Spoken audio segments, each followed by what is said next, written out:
There's a bigger dream waiting for you, just waiting for you to step into it.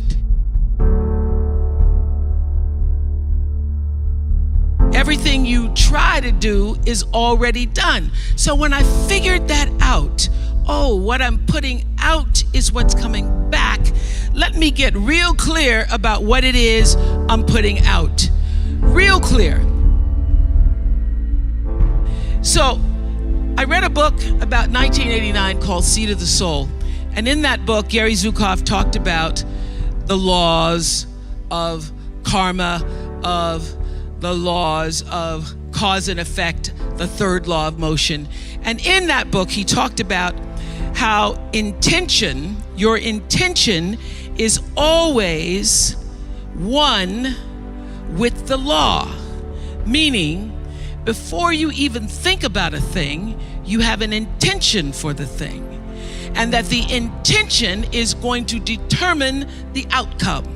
That's why the same people can go to the same church service and somebody walk down the aisle just to be seen to put some money in the church, and somebody else who just goes and just has a little bit to offer.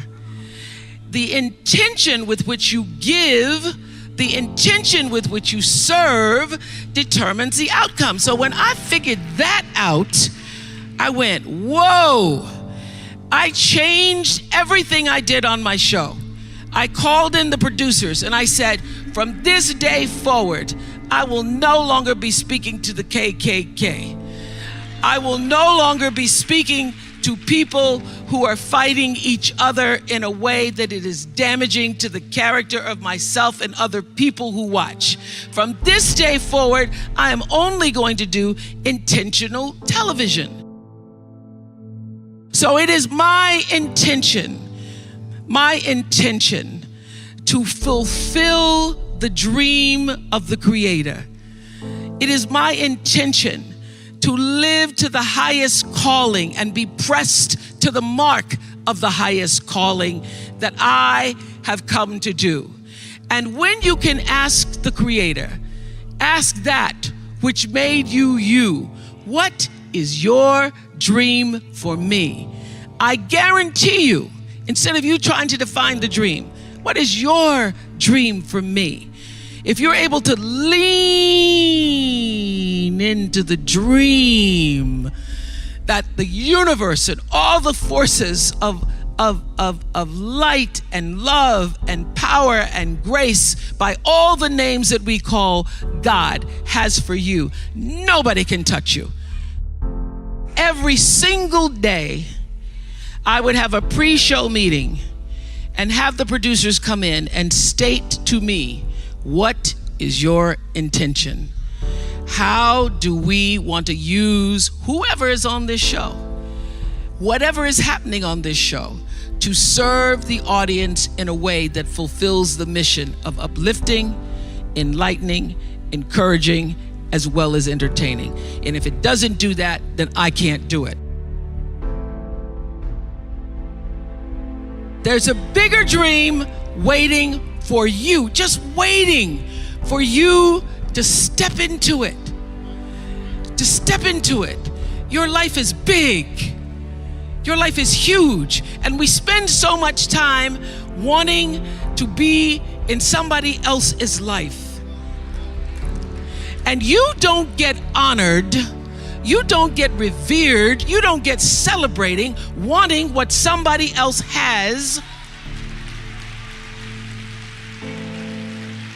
because that which created you, divine intelligence that dreamed you from before your ancestors ever knew they would become your ancestors, that which dreamed the seed of you, wants you to know how special, how wondrous, how mysterious, how complex, how glorious, how phenomenal you are. And you get no credit messing in somebody else's territory or trying to have power over something you have no control. Another one of my favorite teachings is The Wizard of Oz. When the Wicked Witch of the West says, go away from here because you don't have any power here, you have no power in any territory other than your own. Oh, but you are the master of that. You get to be the master of your own fate.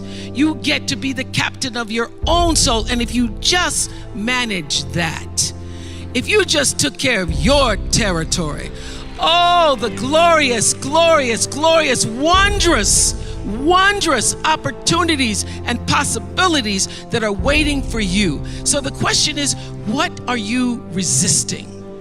What are you pushing against?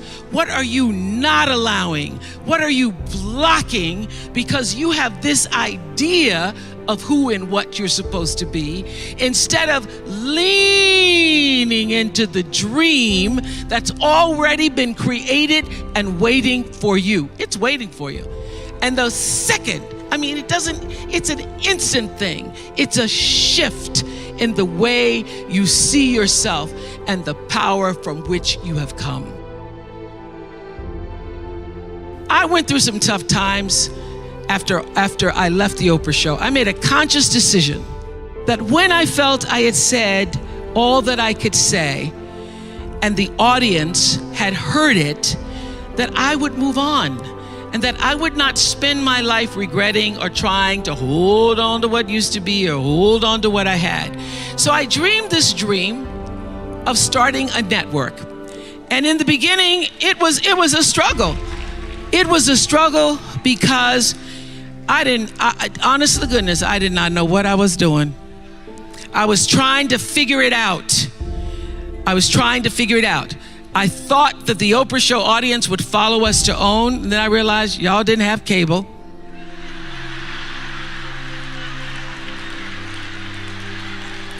And if you had cable, you did not have the OWN package. So it took me a minute. And unlike most people who you get to have your mistakes in private, some don't go right in your life, you get to sulk about it in private. If I make a mistake, it's on the CNN crawl or the CNN news. So when I was in the climb and there were so many wonderful owners, I see Churl Action Jackson here. There were so many wonderful owners, people who said, oh, we're gonna stand with you. We're gonna stand by you. Thank you, Roland Martin. There were so many people who said, listen, we believe that this can happen. So I dreamed the dream along with Tyler Perry, who was my friend, who came to me and said, Tyler said, I'm gonna help you out because Tyler can go home and write a script and direct it, produce it, and shoot it, and do it for less money than anybody in Hollywood. So we started with the foundation of have and have nots.